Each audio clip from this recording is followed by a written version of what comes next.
48 dias sem o Procurador-Geral da República titular. Uma cadeira vazia que ganhou importância na última década da política brasileira. Uma cadeira que já foi ocupada por pessoas de perfis muito diferentes. Eu sou o Antônio Mami e esse aqui é o Durma Com Essa, o podcast de notícias do Nexo.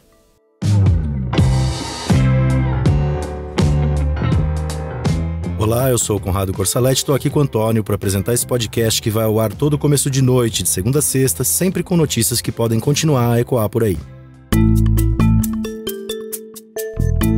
Segunda-feira, 13 de novembro de 2023, quando se completam 48 dias sem que o Brasil tenha um Procurador-Geral da República efetivo.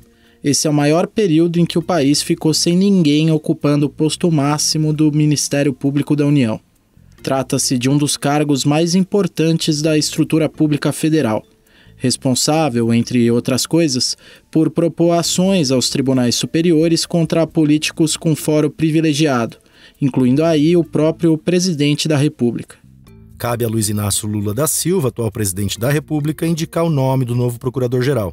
O escolhido depois precisa passar por uma sabatina no Senado e tem que ter o nome aprovado por 41 dos 81 senadores. Para ser indicado, a pessoa precisa ter no mínimo 35 anos e estar em atividade no Ministério Público. Até hoje, todos os 8 ocupantes do cargo, desde a redemocratização, eram subprocuradores da República, que é o posto mais alto de carreira. Os mandatos dos procuradores gerais são de 2 anos, sem limite para reconduções. Enquanto Lula não escolhe o seu preferido para chefiar a Procuradoria-Geral da República nesse seu terceiro mandato como presidente, o cargo está sendo ocupado interinamente pela subprocuradora Eliseta Ramos. De acordo com informações de bastidores, o Lula não estava com muita pressa para efetivar um substituto, queria conduzir a escolha com mais calma. Mas uma reportagem publicada nesta segunda-feira pelo jornal Valor Econômico afirma que o presidente pode acelerar esse processo agora. Isso porque, de acordo com o Valor, o Lula foi alertado por assessores de que a Eliseta está indicando para chefias de segundo escalão da Procuradoria-Geral da República integrantes que tiveram atuação central na Operação Lava Jato. Em nota, a Procuradoria-Geral afirmou que, abre aspas, não há que se falar em retornos de grupos específicos, fecha aspas. Seja como for, a Procuradora-Geral interina está aí cumprindo um mandato tampão desde que o Augusto Aras deixou o cargo no dia 26 de setembro. Ele ficou à frente do Ministério Público da União por 4 anos, em 2 mandatos, numa gestão muito criticada, marcada pelo forte alinhamento ao ex-presidente Jair Bolsonaro, que foi quem indicou o Aras para o cargo.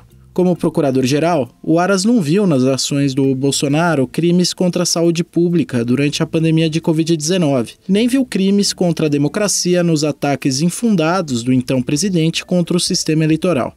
Mais de 100 pedidos de investigação contra o Bolsonaro acabaram engavetados. Na sua última participação em uma sessão de julgamento no Supremo Tribunal Federal, o Aras disse ter sido alvo de falsas narrativas e incompreensões durante os seus 2 mandatos. A indicação do Procurador-Geral da República pelo presidente e a aprovação desse nome pelo Senado são atribuições que estão previstas na Constituição de 1988. A partir de 2001, a Associação Nacional dos Procuradores da República começou a fazer eleições internas nas quais os 3 mais bem votados pela categoria formam uma lista tríplice, que é então encaminhada para o presidente a título de sugestão. Esse processo se baseia na ideia de que a Constituição de 88 deu mais independência para o Ministério Público, fazendo dele uma espécie de quarto poder descolado do Executivo, do Legislativo e do Judiciário. A primeira lista tríplice encaminhada pela associação foi ignorada pelo então presidente Fernando Henrique Cardoso. Ele optou por reconduzir o Geraldo Brindeiro ao cargo, um cargo ocupado pelo Brindeiro desde 1995. O Brindeiro, aliás, era apelidado pela oposição de engavetador-geral da República por não dar sequência a investigações contra o FHC e o seu governo. Lula assumiu seu primeiro mandato como presidente se descolando do FHC. A partir de 2003, o petista passou a escolher para Procurador-Geral da República o mais bem colocado da votação da associação, acatando o argumento de que a lista tríplice era a forma mais democrática de se chegar ao nome. Um dos procuradores que chefiaram o órgão durante os mandatos de Lula foi Roberto Gurgel, um nome importante no julgamento do Mensalão no Supremo Tribunal Federal, um julgamento que pôs nomes importantes do PT de Lula atrás das grades. Dilma Rousseff, sucessora do Lula, manteve a lista tríplice como critério para nomear o Procurador-Geral da República. Quando o mandato do Roberto Gurgel acabou em 2013, a então presidente indicou Rodrigo Janot para o cargo. Sob a gestão do Janot, a Procuradoria-Geral teve um papel muito ativo no âmbito da Lava Jato, operação que revelou um grande esquema de corrupção na Petrobras, maior estatal do país. Responsável pelas acusações contra os políticos com foro privilegiado, o Janot fez denúncias formais contra a cúpula do PT e de outros partidos aliados, como o MDB, classificando esses partidos como organizações criminosas. Eram as chamadas ações dos quadrilhões. Só que depois essas ações foram arquivadas e foram apontadas como uma das evidências de que o Janot e a Lava Jato tentaram criminalizar a política. Mas antes da Lava Jato cair em desgraça, Janot pediu e conseguiu prisões inéditas, como a do líder do governo Dilma no Senado, o senador Delcídio Amaral, do PT. Também pediu as prisões do senador Renan Calheiros, do ex-presidente, então senador José Sarney, e do então senador Romero Jucá, todas figuras centrais em articulações do Congresso desde a redemocratização. Esses políticos ele não conseguiu prender, mas conseguiu prender, por exemplo, o ex-presidente da Câmara, Eduardo Cunha. Muitas das investidas do Janot eram embasadas em gravações feitas às escondidas, como aquela famosa gravação em que o Jucá dizia que era preciso um acordo com o Supremo, contudo, para estancar a sangria no mundo político causada pela Lava Jato. A operação foi uma das frentes que alimentaram o cenário que resultou no impeachment de Dilma em 2016. Outra gravação que municiou Janot contra um dos seus alvos também veio a ficar muito famosa. A gravação feita pelo empresário Joesley Batista, do grupo JBS, que sugeria que o então presidente da República, Michel Temer, estava pagando uma mesada para comprar o silêncio do Eduardo Cunha na prisão. O Janot apresentou denúncias para processar o Temer criminalmente. Mas como eram acusações formais contra um presidente, era preciso que os deputados autorizassem a análise do caso pelo Supremo. E os deputados não autorizaram. Eu brinco assim, quando houver bambu, lá vai flecha. O meu... Você ouviu aí o Janot em uma entrevista a jornalistas em um evento que aconteceu poucos meses antes dele deixar a Procuradoria, o que acabou acontecendo em setembro de 2017. Essa frase, enquanto houver bambu vai ter flecha, marca o ritmo alucinante das ações do Ministério Público, das decisões da Justiça e de todos os impactos políticos delas durante a gestão do Janot no Ministério Público. Um período que, segundo a cientista política Marjorie Marona, foi o auge da confraria dos Tuiuius, um grupo de procuradores que defendia a agenda anticorrupção como principal bandeira do órgão. Para suceder o Janot, o Temer escolheu a Raquel Dodge, primeira mulher a chefiar a Procuradoria-Geral da República e que não era a primeira, mas a segunda colocada na lista tríplice do Ministério Público. Já o Bolsonaro, para quem o Temer passou a faixa em 2019, ignorou totalmente a lista. Escolheu Augusto Aras 2 vezes. O ex-presidente foi o poupado de ações penais enquanto comandava o país.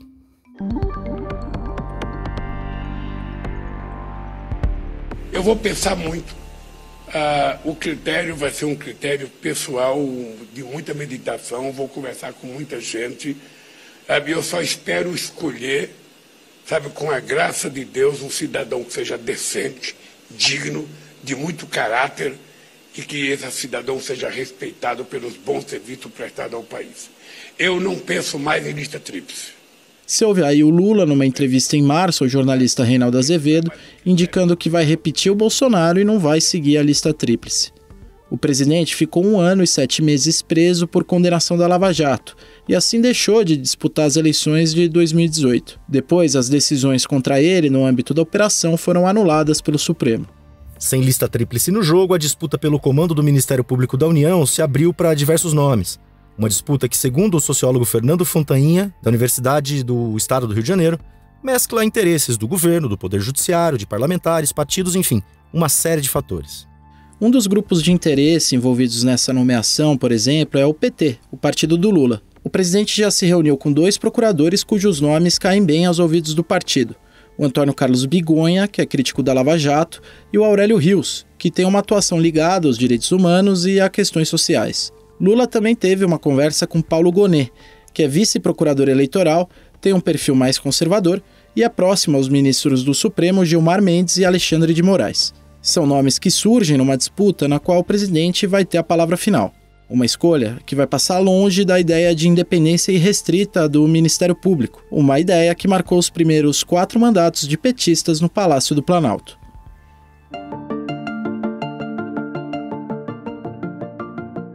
O Brasil está passando por uma onda de calor muito intensa nessa semana. O Marcelo Rubissec escreveu um texto falando sobre as principais recomendações médicas para lidar com as altas temperaturas. O clima é um dos temas da Ponto Futuro, editoria do Nexo, voltada a assuntos-chave para os próximos anos. Bom, a principal coisa que os médicos com quem eu conversei falaram foi aquela coisa que a gente está cansado de ouvir.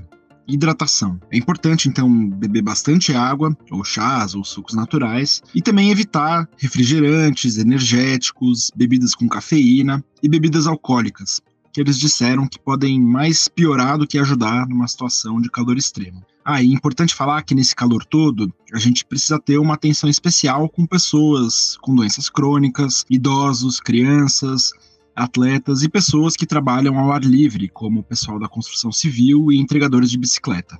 Para além da questão da hidratação, os médicos também recomendaram uma dieta mais leve, sem tanta gordura, com bastante frutas e legumes. E se você vai fazer exercício, também tem algumas dicas, tá? Como evitar os horários mais quentes do dia e prestar atenção no seu corpo. Então, se você já não estiver se sentindo muito bem, talvez seja o dia de pular a academia. E aí, as outras dicas têm a ver com tentar ficar longe do sol, dentro do possível, tentar manter os ambientes frescos, tomar banhos, usar panos molhados, enfim, tudo isso tá valendo. Nesse calor todo, o nosso corpo pode não dar conta de controlar a sua temperatura, e aí pode acabar tendo dificuldades para funcionar normalmente. E isso pode ter diferentes consequências, pode levar à insolação ou até, num caso mais extremo, à morte. Então tem que realmente tomar muito cuidado. Alguns dos sintomas de que a coisa está ficando desregulada vão desde cãibras durante exercícios até cansaço repentino, falta de urina e até falta de suor. Aí a gente tem alguns outros sintomas um pouco mais clássicos, como a tontura e o desmaio. Aliás, se você tiver alguma tontura, tenta ir para um lugar mais fresco, sentar um pouco, dar uma respirada, tomar uma água. E se você estiver confuso ou tiver com alguém que está com confusão, esse também é um sintoma importante para ficar de olho, tá? Se você desmaiar ou encontrar alguém desmaiado, a pessoa que não estiver bem tem que ir para o médico. No geral é isso, vamos todo mundo ficar hidratado e atentos porque o calor está realmente bem forte. O texto do Marcelo você lê em nexojornal.com.br/Ponto Futuro. Olha, eu vou deixar um convite aqui para você. Para acompanhar a segunda edição do festival Brasil em Debate, que o Nexo e a plataforma Nexo Políticas Públicas estão promovendo. As mesas são online e a participação é gratuita. Nessa terça-feira agora tem uma mesa com a Simone Vieira, com André Lima e Marina Irota discutindo o presente e o futuro da Amazônia, com mediação da Letícia Arcoverde, que você conhece aqui do Durma. Essa mesa é às 11h30 da manhã. Depois, às 5 da tarde, a Paula Miraglia, cofundadora e diretora-geral do Nexo, vai mediar uma mesa sobre identitarismo que vai ter a participação de Luiz Augusto Campos, Flávia Rios e Pedro Doria. Para assistir o evento ao vivo e ter mais informações, é só acessar o site festival.nexojornal.com.br. A gente vai deixar um link para você na descrição deste episódio. Da indefinição recorde para a escolha de um Procurador-Geral da República até as recomendações para lidar com calor extremo, durma com essa. Com roteiro, apresentação e produção de Antônio Mami, apresentação e edição de texto de Conrado Corsaletti, participação de Marcelo Rubissec e edição de áudio de Maurício Abad, termina aqui mais um Durma com essa. Amanhã tem mais. Até!